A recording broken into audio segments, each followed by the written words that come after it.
What is a pip? So a pip stands for percentage in point, and what it does, it helps you measure the change in price of a currency pair. This is important to know as the pip movement and your lot size will determine your profit or loss in a trade. So how you would measure the pips on a currency pair is by calculating the price difference from the fourth digit after the decimal in a currency pair's price. So let's have a look at an example. If the price of Euro USD is 1.1770 and it moves to 1.1775, what would the price difference be for this example? How you would calculate that is by looking at all the values from the fourth last digit and subtract the difference. In this example, the price has moved up by 5 pips. Let's look at another example. Let's say GBP USD has moved from 1.2568 to 1.2550. Now once again, what you would do is calculate the difference from the fourth digit. In this case, GBP USD has moved down 18 pips. Now if you still find it difficult to calculate these values, one rule of thumb which can be used to calculate the pip difference is that you can use a calculator and take all 4 of the last digits and minus them from the other last 4 digits. In this example, we take 2568 minus 2550, which will give you 18 pips. Now the rule of thumb can be used for all currency pairs except the yen pairs. For the yen pairs, to calculate the pip value, you would need to use the second number from the decimal place. So let's have a look at an example for this. Let's say the price for USD JPY is 153.92 and then it ends up moving to 153.99. This means that the price has changed by 7 pips. Let's have a look at another example of a yen pair, which is GBP JPY. The price is at 193.44 and moves to 193.14. This shows a price move of 30 pips. Now that we know what a pip is, let's quickly jump into what a pipette is. So it's exactly what you might think it is based on the name. It's a smaller version or a fraction of what a pip is. A pipette is 1/10 of a pip. So let me explain this in simple terms. You will notice the examples I used above for Euro USD and GBP USD, I only use them to the 4th decimal point. But in actual fact, when you look at Forex charts, sometimes the price of currencies will show you values of up to 5 decimal points for non-yen pairs and up to 3 decimal points for all yen pairs. Now to calculate, if we take the same example above for Euro USD, if we say the price is at 1.17705, and it moves to 1.17720, this will mean the price has moved up 15 pipettes or 1.5 pips. And once again, one easy way to calculate the pipette is to minus all the values from the 5th decimal point. So in this example, it would be 17705 minus 17720 equals 15 pipettes. What I will leave you guys with is 5 test questions which will hopefully assist you in understanding what a pip is a little better. Once I show the questions, I will show the answers in about 5 seconds. So once you see the questions, please pause the video, write down your answers on a piece of paper and see if you got them all right.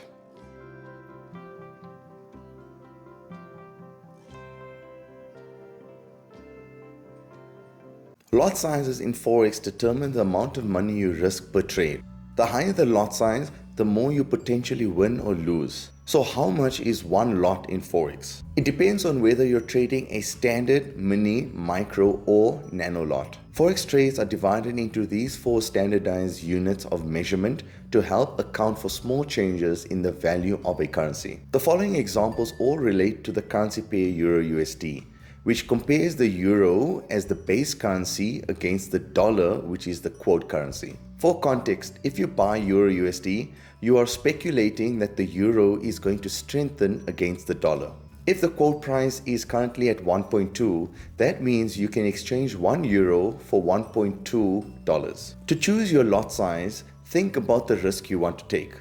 The greater the lot size, the more money you'll need to put down or leverage you'll need to use. And the greater monetary value each pip movement will be. One pip movement is worth the following monetary amounts for each lot size, assuming you are trading Euro USD. A standard lot, which is 100,000 units, will equal $10 per pip movement. A mini lot, which is 10,000 units, will equal $1 per pip movement. A micro lot, which is 1000 units, will equal 10 cents per pip movement. And finally, a nano lot, which is 100 units, will equal just 1 cent per pip movement. To calculate this, you would use the below formula where the USD is quoted second.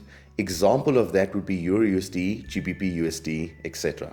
GBP USD at an exchange rate of 1.8020.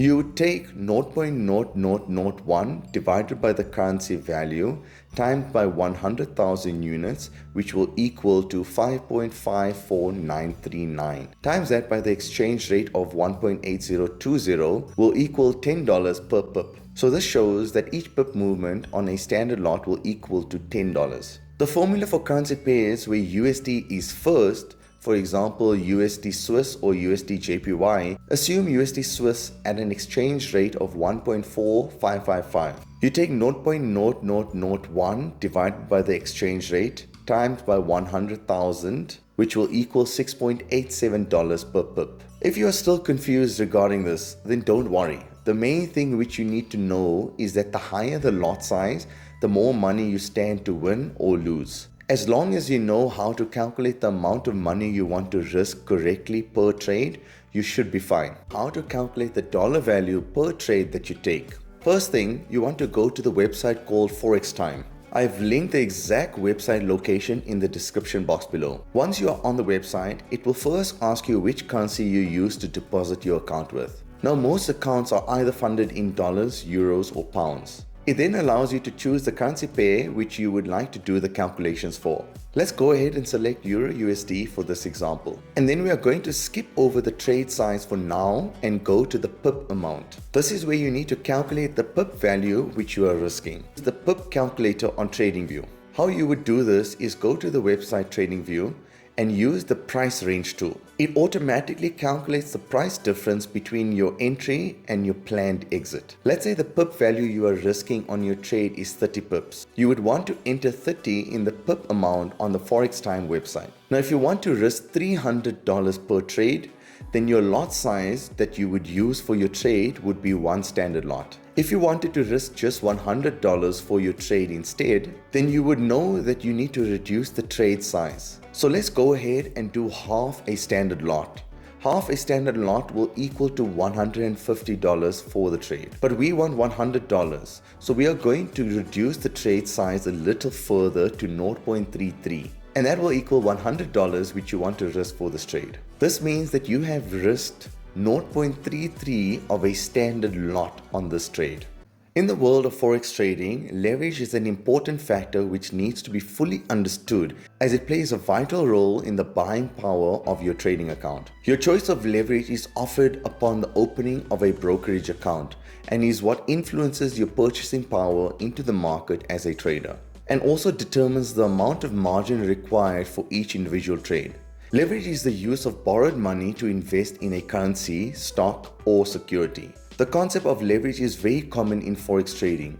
By borrowing money from a broker, investors can trade larger positions in a currency. As a result, leverage magnifies the returns from favorable movements in a currency's exchange rate. However, leverage is a double-edged sword, meaning it can also magnify losses. It's important that Forex traders learn how to manage leverage and perform risk management strategies to reduce Forex losses. Ultimately, leverage is something which can be customized to really gear up your account in order to execute trade positions greater than your actual margin or balance of your account. For example, if you have a $2,000 of margin in your account and a $200,000 position is opened up, you have leveraged your account by 100 times or 100-to-1 ratio. If you open a $400,000 position on the other hand, then your account has been leveraged 200 times or 200-to-1. Many amateur traders step into the game with high hopes set on using high leverages in order to achieve large gains. But it's important to note that leverage can magnify losses in an equal manner when used inappropriately. If this leverage is still a little unclear, it's okay. The most important thing to note is that as long as you calculate the dollar risk per trade that you take, you are on the right path to risk management. In Forex trading, margin is the amount required to open up a new Forex trade position. It is not a fee or a charge to your account. It is an amount set aside from your free equity for any new trade. With a $1,000 margin balance in your account and a 1% margin requirement to open up a position, you can buy or sell a position worth up to $100,000. This allows a trader to leverage the account by up to 100 times. The higher the chosen leverage, the higher the available margin percentage on the trading account. If you open up too many positions, use high lot sizes, or leave a trade running in a loss which is increasing, then the account could fall under the minimum amount required to maintain an open position. If this happens, then a margin call is likely to occur, which will require more money to be deposited into the broker account or to close the position totally. When the margin percentage falls very low, mostly under 50%, most brokers will automatically cut the trade in a loss. This is done to ensure your trade does not go into negative, as this expense will be taken by the broker, which the trader will still be liable to pay for.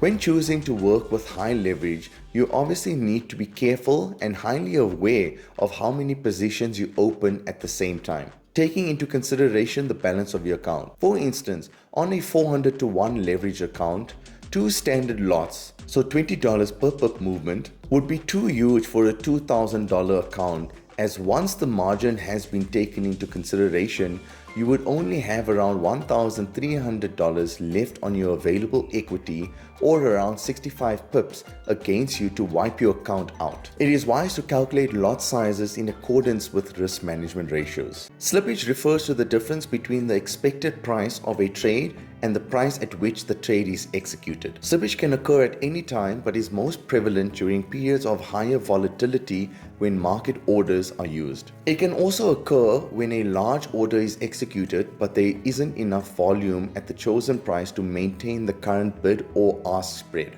This most generally happens in fast-moving, high volatile markets, during news event releases such as non-farm payrolls or interest rate decisions, which are susceptible to quick and unexpected turns in a specific trend. The price difference can be either positive or negative depending on the direction of the price movement, if you are going long or short, and whether you are opening or closing a position. Slippage does not only happen in the Forex market when volatility is high, like during news events, but also occurs during times when the currency pair is trading outside peak market hours, such as just before the end of day closure. In both situations, reputable Forex brokers will execute the trade at the next best price available. Trend lines are easily recognizable lines that traders draw on charts to connect a series of prices together. The resulting line is then used to give the trader a better idea of the direction in which the currency pair might move. A trend line is a line drawn over pivot highs or under pivot lows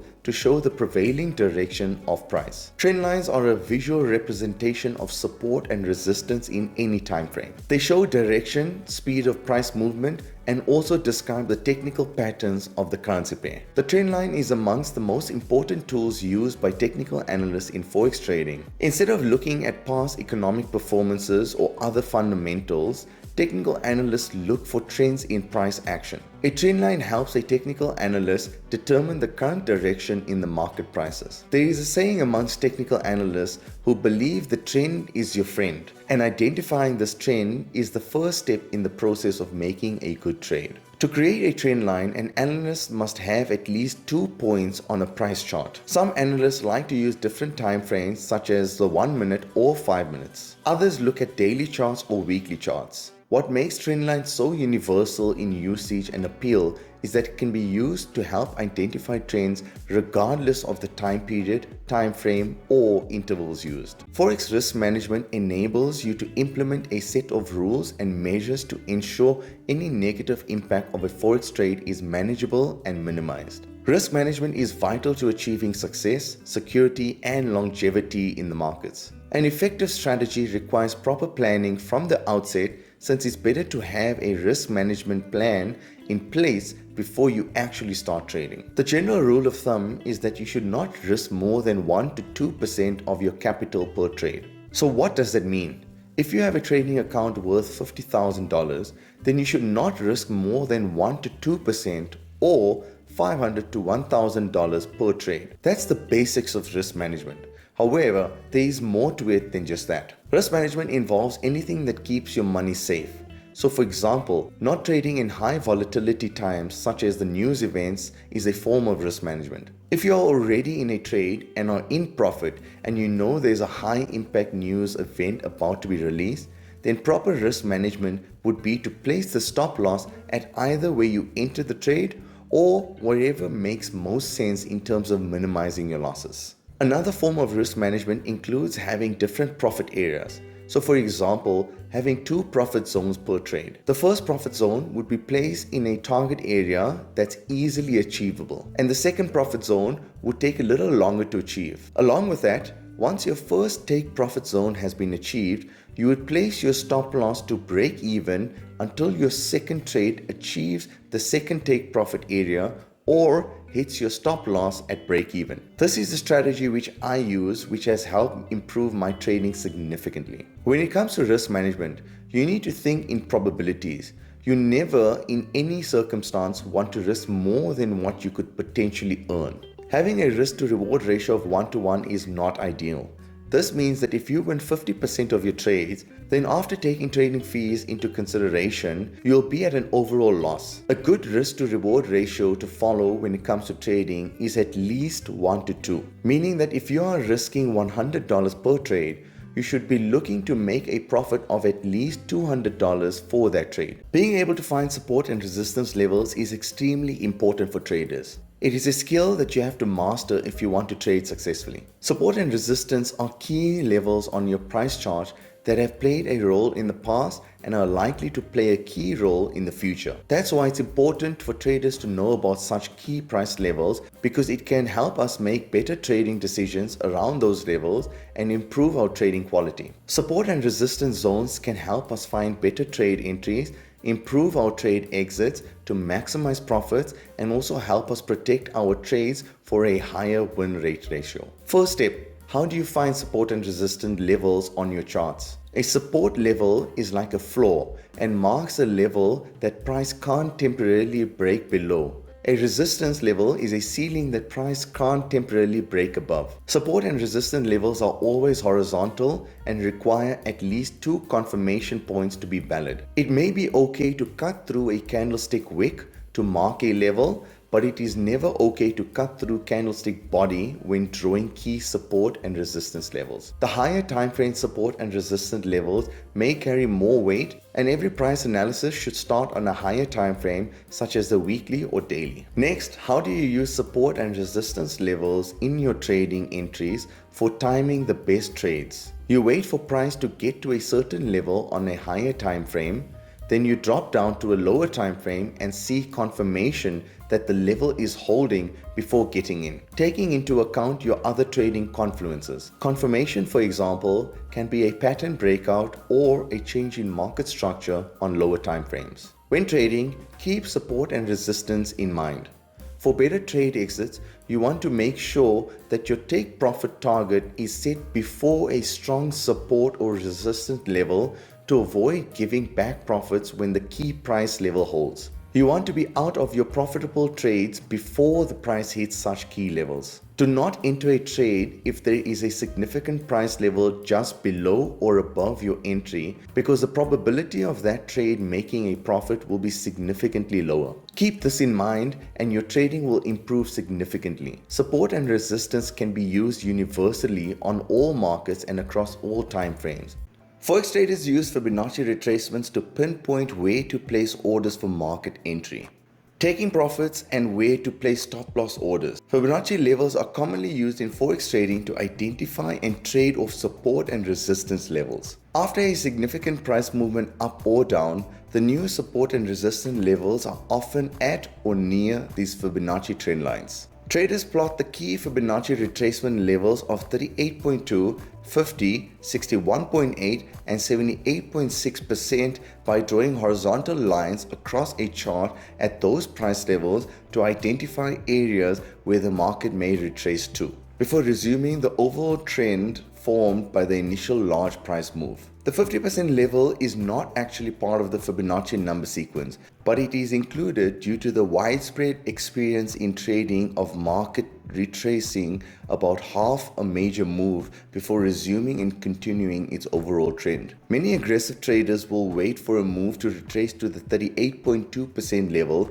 before re-entering the market. However, the golden area, and generally the area I stick to, is between the 61.8 and 78.6 level range. This is where you stand the chance to lose the least and win the most, as it's the final area where a retracement will go till. If the market moves further than the 78.6 level, then that Fibonacci placement is no longer valid. Not only do people use the Fibonacci level for entering the market, but they also use it to set target levels. Now each trader sets their own levels. You will notice mine is slightly above the previous high at the 127 Fibonacci level. However, generally when I set my take profit, I will look for support or resistance close to the 127 level and set my take profit there. Most traders in the foreign exchange market have come across the concept of multiple time frame analysis in their market education. However, this concept of reading charts and developing strategies is often the first level of analysis to be forgotten when a trader pursues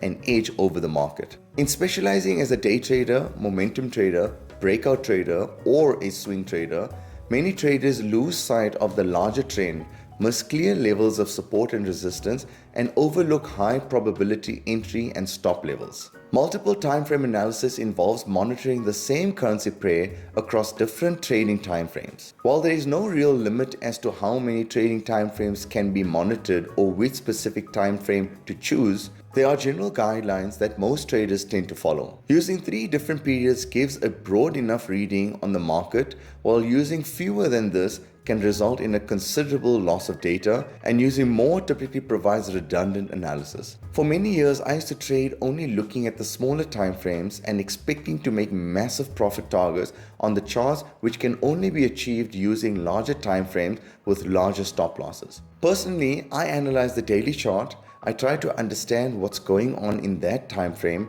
plot my key levels of support and resistance. Then I go down to the 4-hour chart and do the same analysis on that time frame, followed by the hour chart, and once again I will perform my analysis on this time frame too. I try not to go lower than this, as the lower the time frame, the less reliable the price action is. By not paying too much attention to the lower time frames, I'm able to ignore the volatile moves on the 5, 15 and the 30-minute charts. Sometimes if I see price action going in the opposite direction as what I expected on the 1-hour or the 4-hour chart, my rule is to give precedence to the highest time frame. So if the daily chart is telling me to sell and I am in a sell position, but the 4-hour chart is telling me to buy, I would rely more on the daily chart in this instant, but not completely ignoring what the 4-hour chart is telling me. Have a look at this chart. It clearly shows that sometimes, even if the lower time frame is telling you to short the market, the higher time frame will still paint a clearer picture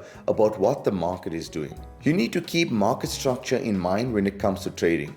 What is market structure in Forex trading? It can be considered as one of the core principles in technical analysis in not only Forex trading, but all trading. You would have heard of the term lower lows, lower highs, and higher lows.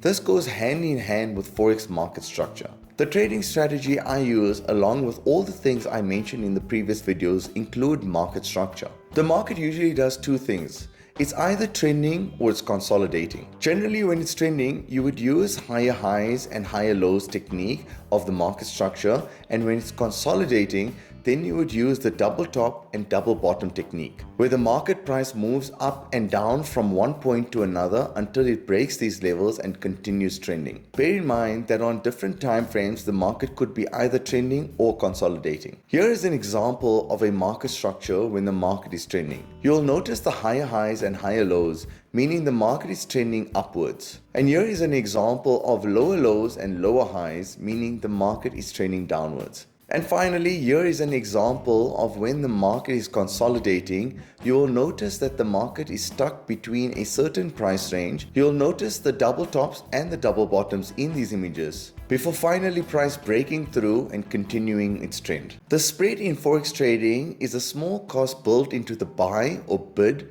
and sell or ask price of every currency pair trade. When you look at the price that's quoted for the currency pair, you will see that there is a difference between the buy and sell prices. This is the spread, or the bid and ask spread. Changes in these spread are measured by small price movements called pips, which is any change in the fourth decimal place of a currency pair or second decimal place when trading pairs are quoted in yen. It is not only the spread that will determine the total cost of your trade, but also the lot size. Every Forex trade involves buying one currency pair and selling another.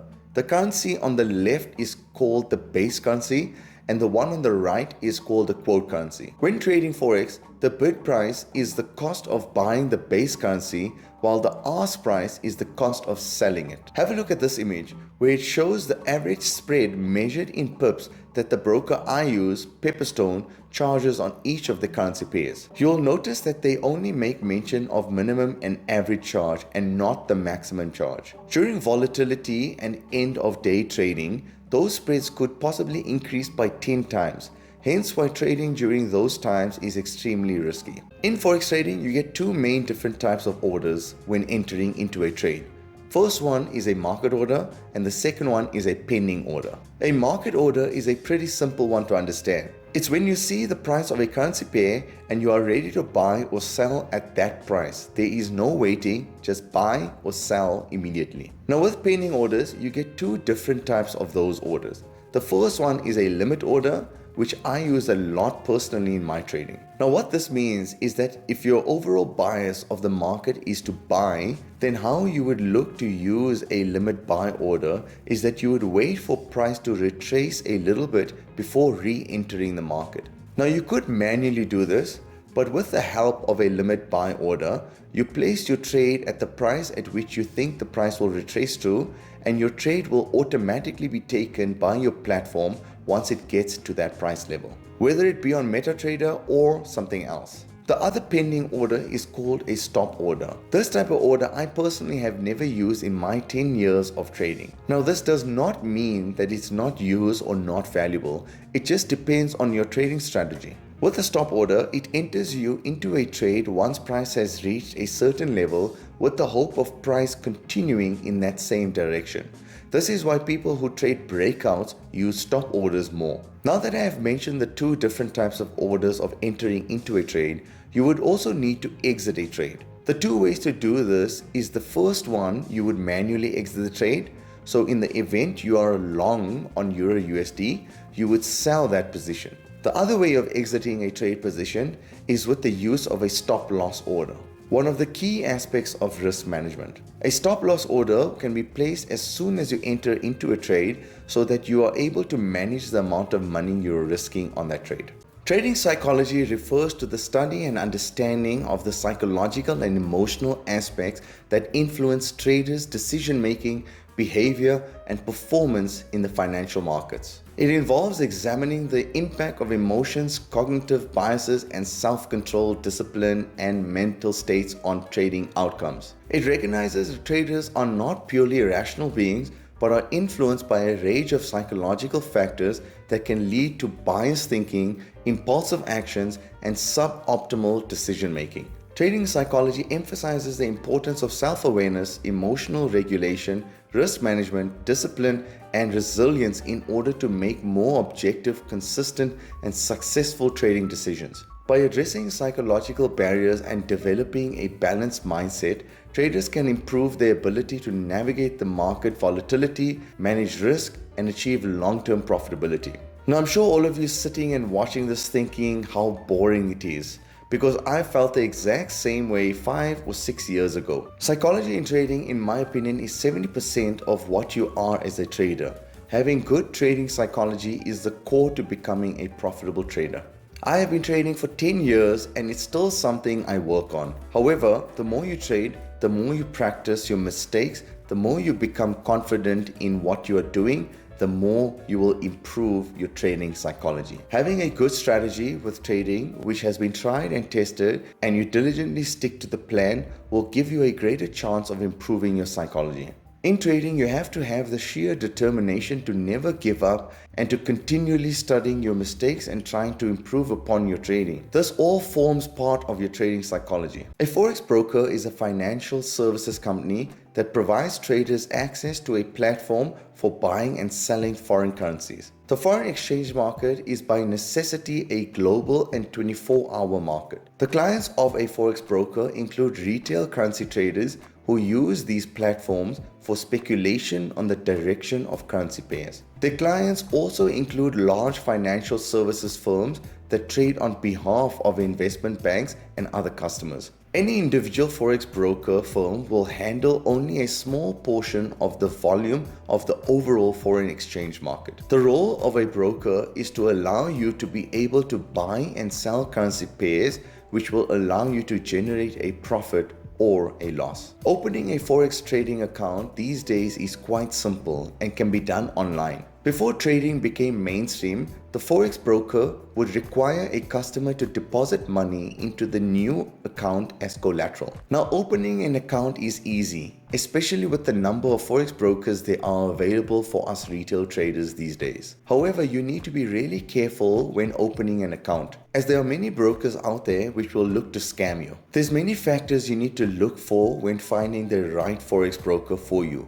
But arguably the most important factor is that they need to be regulated. Regulated Forex brokers have to abide by the country's regulations which they have put in place. This generally means that the broker is more reliable and will not easily be able to scam you. Not all brokers are regulated, but if you do plan on choosing a broker that is not regulated, do more research on them. Generally, on the broker's website, they will state if they are regulated or not. Another important factor to look out for is to see if the broker has won awards which are actually meaningful. For example, the broker which I use is Pepperstone. And no, this is not a sponsored video. I am just sharing my honest opinion. Pepperstone have won numerous awards over the years, and I have been trading with them for a decade now. When I say meaningful awards, an example of what I mean is that Pepperstone have won the Broker of the Year for 2022 from a platform called TradingView, which is used by about 30 million people, about the population of Texas. So that's considered a meaningful award. Now, if you don't know what TradingView is, it is a platform that almost every trader uses. It allows you to analyze your charts much easier. I created a video guide about it, and I will attach a link of that video here on top and in the description box below. Awards which you win from organizations which you have never heard of add less weight to the credibility of the broker. Now, are Pepperstone perfect? No. I do get frustrated sometimes, especially when the spreads go ridiculously high at the close of day, which sometimes causes my trades to close off at a loss. However, I know Pepperstone are one of the better brokers out there, just because of the numerous awards they have won, and because after trading with them for 10 years, I have not noticed many issues with them. In addition, withdrawing funds from Pepperstone is not an issue as well. That is another important consideration to take into account when choosing a Forex broker. Now, determining which broker you choose has many factors. Being credible and reliable is the most important. However, sometimes you may be looking for something which that broker does not provide. For example, sometimes you may want to trade with a certain leverage. Not all brokers provide the same leverage. Some only go to a maximum of 30, and some credible brokers go all the way up to 400, and the not so credible ones can go up to 2000. Also, some Forex brokers only cater for users from a certain country, so that's another factor which needs to be taken into account when choosing your broker. Your style of trading will also determine the broker you want to select. For example, a trader which is a scalper, which is a trader who is in and out of trades within minutes, will want to get a broker providing the lowest possible spreads, meaning the cost of entering a trade from the broker is as low as possible so that the trader are still able to make a profit. Commission is another factor in deciding on your broker. Some brokers offer commission-free trading. However, What they do then is they increase the spreads, which is essentially the same thing as charging you commission. One thing to note is brokers will always charge you for entering a trade. Another factor to consider is what you like to trade other than Forex currency pairs. So, example with Pepperstone is that I trade Forex pairs as well as gold, and Pepperstone allows me to do both of it. If you, for example, want to trade Forex and cryptos, you need to find a broker which will allow you to do this. When you do find a broker which you potentially want to use, consider using a demo account with them first and see how they perform. Email their customer support channels and see how they respond, and more importantly, how quickly they respond. Do your own research on the broker before putting substantial amount of money into that broker. With the current state of the world's economy, time after time, companies are letting go of their employees, and the lack of new jobs coming into the market is disheartening. It makes you think that maybe you need to find a different source of income, something that you don't need to depend on anyone else for, something which you can do from the comfort of your home or from halfway across the world, along with still making enough money to still maintain your current lifestyle. And that alternative source of income is trading, or more specifically, Forex trading. Now in this video, I will show you all the steps on how to begin trading Forex. First thing you want to do to begin trading is to download MetaTrader on your phone. It will have a blue icon like this on either the Apple or Play Store. Second thing to do is to go to the website called TradingView on your laptop and customize the page according to your preference. I have a full guide for beginners on TradingView, so I will attach that video in the cards above so it can help you set up TradingView. Next thing to do is to find a broker which you will take your trades with. This is an important step.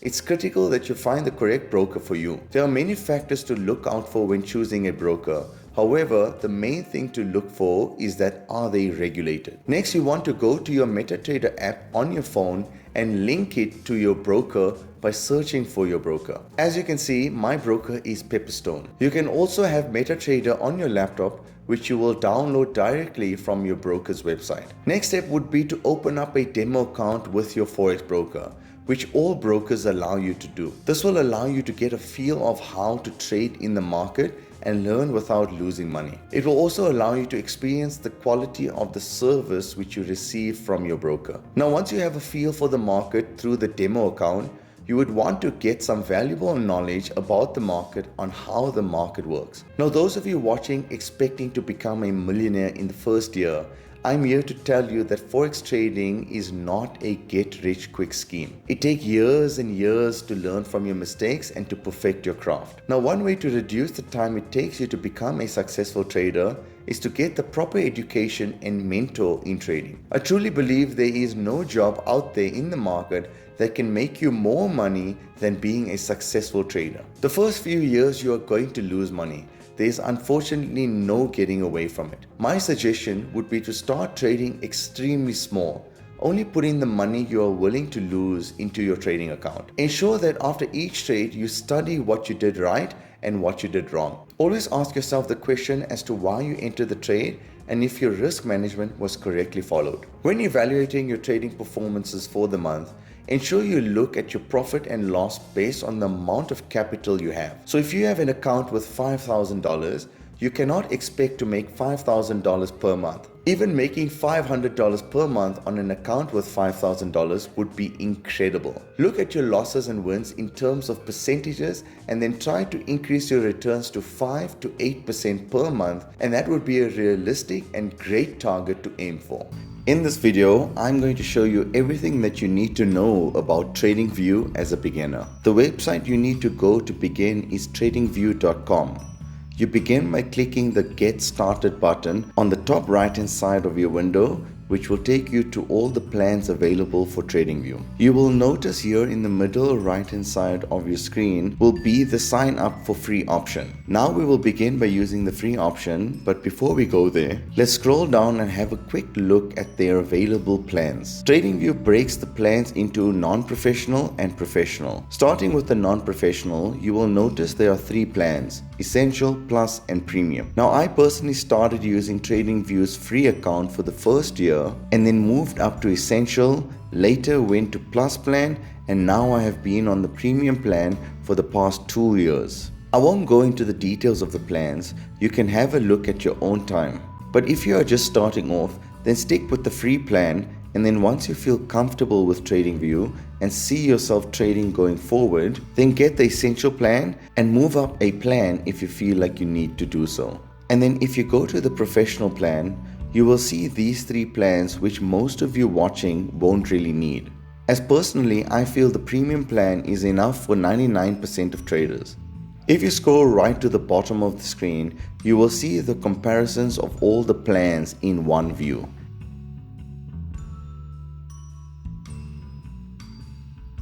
Now let's go ahead and create your free account by clicking on the sign up button. This will take you to the page where it gives you options on how you would like to sign up. Go ahead and pick your preference. And if you don't want to sign up and just want to have a look at the charts, then close the sign up window, hover over the tab called Products and select the first option of Super Charts. This will then take you to all the charts and it will show you any one of the popular stocks which TradingView decides to show you. Fair warning though, if you don't sign up, they will continually prompt you with pop-ups to sign in to TradingView by creating an account. So once you have signed in, it will take you to the charts where they will display a popular stock. In this case, it's Apple. First things first, for those of you who prefer a darker background, you can go ahead and click on the 3 lines on the top left-hand side of the screen and select dark mode.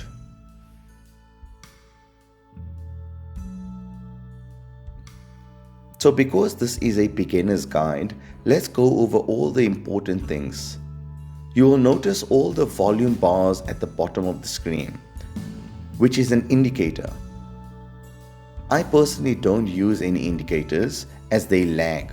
So I'm going to go ahead and remove that by either right-clicking on the bars and pressing remove, or by going to the top left-hand side of the screen where it shows the indicator and remove it by pressing the X. Now if you want to go ahead and add any indicators to your charts, you can do that by pressing the indicators button on the top left hand side of the screen and selecting the indicators which you want. For now, we are going to go ahead and press the watch list button on the top right hand side of your screen to close this section for now. Then what we're going to do is click on the top left hand side where it displays the name of the stock. This will show you all the different options of charts that you are able to select, from stocks to futures to cryptos to Forex pairs. I am going to go ahead to the Forex section and select the Euro USD pair. Just because the major Forex pairs are the easiest on the eyes in terms of how the actual charts looks like, and because I love trading Forex. You will also notice many Euro USD pairs. That's because it's showing the currency pairs on all the Forex brokers, which you will notice on the right hand side. Now let's go ahead and set our preferences on how our main chart will look like. Begin by right clicking your mouse and going to the settings button right at the bottom. You will notice the 6 options here, which are symbol, status line, scales and lines, canvas, trading and events. Now we will just focus on the 3 sections. The first one being the symbol. Here you are able to set your color preferences of your bars. Now most people prefer red and green, but if you want a different shade, you can change it here. The next section we are going to do is the canvas section. Here is where you can modify your charts even further. First, go ahead and change your background color to your preference. I prefer having a solid black background, so I will add black. And I'll remove the gradients completely. I also prefer my crosshair to be faint, so I will go ahead and change this to a light gray with dotted lines. And the last section in settings, we want to go to the scales and lines section and go to the symbol part towards the middle and update this line to your preference. If you would like to remove this, you can do so by unticking the line box. And that's it for the settings. Now if you're wondering why I'm skipping over the rest, it's because I would like to focus on the basics of TradingView, and I have been trading for over 10 years and I don't ever use the other parts because I don't think you really need them. Now let's get out of the settings section and move on to the tools section on the left hand side of the screen. The first option on the left is about how you want your cursor to look like. There are 5 different options. Use whichever you are most comfortable with. I use the crosshair because that was the default option and it works pretty fine, so there was no need for me to change it. Now before we move on, if you guys have found some value in this video, then please consider liking and subscribing to my channel. Next we have the lines. You'll see many options here. However, I only use 3 of them. First one is the actual trend line, which I use to plot the trend of a chart. Next I use the horizontal line to mark the major support and resistance levels. On each of the objects you draw on your canvas, you can edit them to your preference. So if you left click on it, you can change the blue color to yellow, for example, or you can change the thickness of the lines. And lastly, I use the horizontal rays to mark the smaller support and resistance levels. Going back to the objects on the left hand side, any of the objects which you feel you use a lot, you can favorite them for ease of use. So I will go ahead and favorite these 3 objects.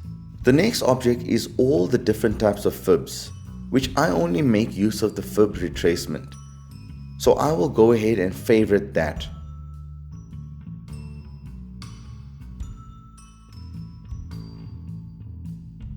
I don't use any of the patterns either, so we will skip through that. Now the next objects are one of my favorites to use in TradingView, and it allows me to accurately determine my risk and rewards for all my trades, which is the long and short position. I use this on every single trade I take, and I use it to analyze potential trades that I want to take.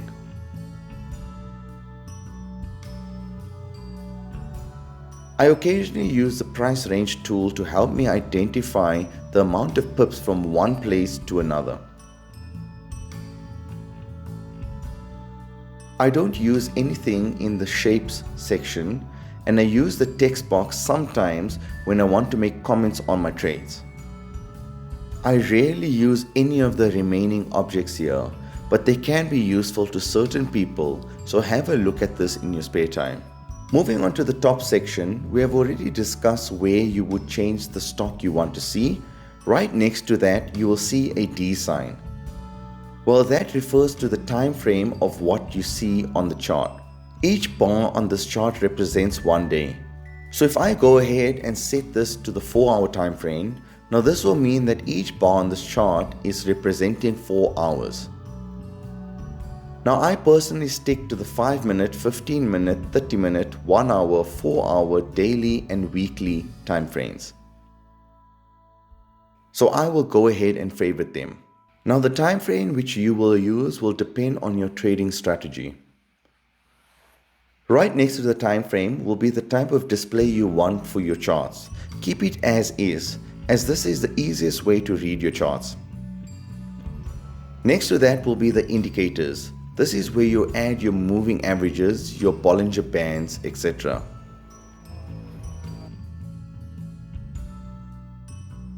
Back in the day, I used to use a couple of indicators, but the thing with indicators is that they lag, so it's not ideal. I personally do not use any indicators anymore. The final thing I want to touch on the top section is the replay button.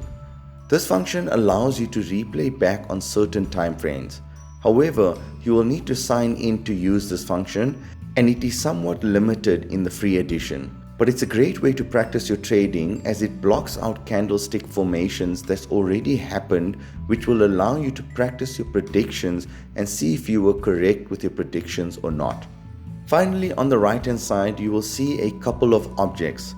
Firstly, the watch list, alerts, the object tree, hot list, my ideas, chats and idea stream. Personally, I don't use any of this except the object tree. Reason being, Once you do your analysis, you might end up with many things on your charts. The object list will allow you to see them all in one view and delete them pretty easily at once if you need to do so. And that's it everyone, that's the basics of using TradingView. I hope this video has helped you in some way. If it has, then please consider liking and subscribing.